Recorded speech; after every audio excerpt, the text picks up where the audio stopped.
tagad zīmēsim acu sīlīti. Tur vajag kaut ko apaļu, tā lai šeit apakša sēž uz tā asaru līnijas. Un apvilksim.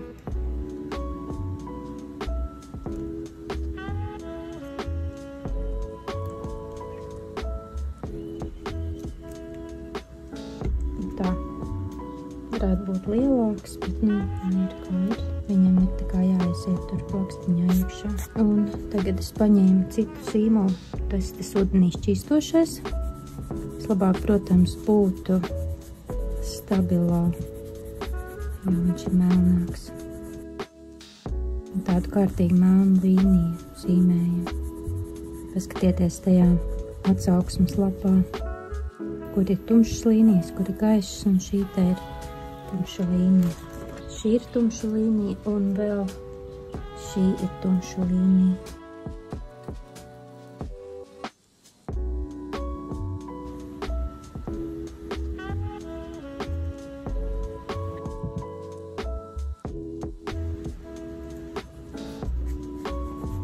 Un šeit arī tādu biezāku, jo tur nāk krāsa, skropstas un tā. Tādu biezāku zīmēju.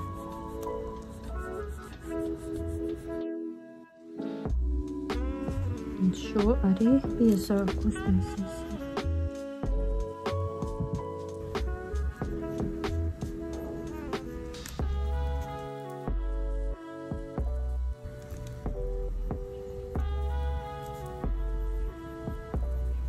Tur vajag arī acu sīlīti pa vidu.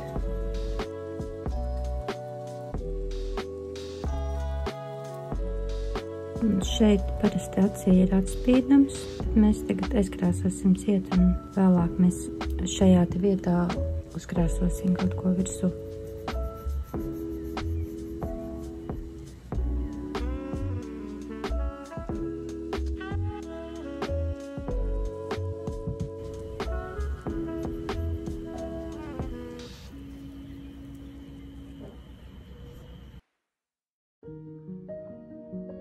Un tagad mēs darīsim to, kas ir slapju otiņu.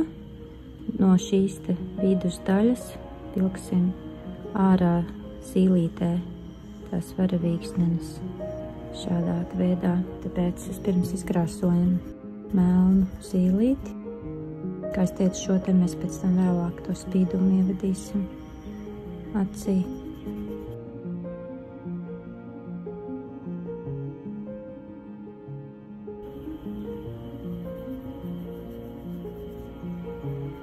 Un apmēram šādas te līnijas, bet šādiem te gabaliņiem savelciet, lai pēc tam var atcerēties, lai ir vienādāk. Tagad ņemam fotu, saslapinam un krāsojam.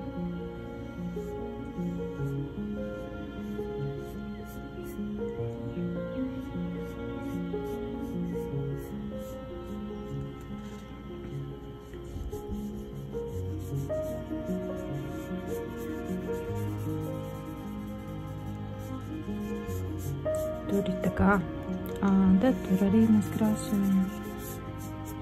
Un krāsojam no šīs līnijas uz leju. Drīzāk sakot, velkam to pigmentu.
Tiekamies nākamajā video.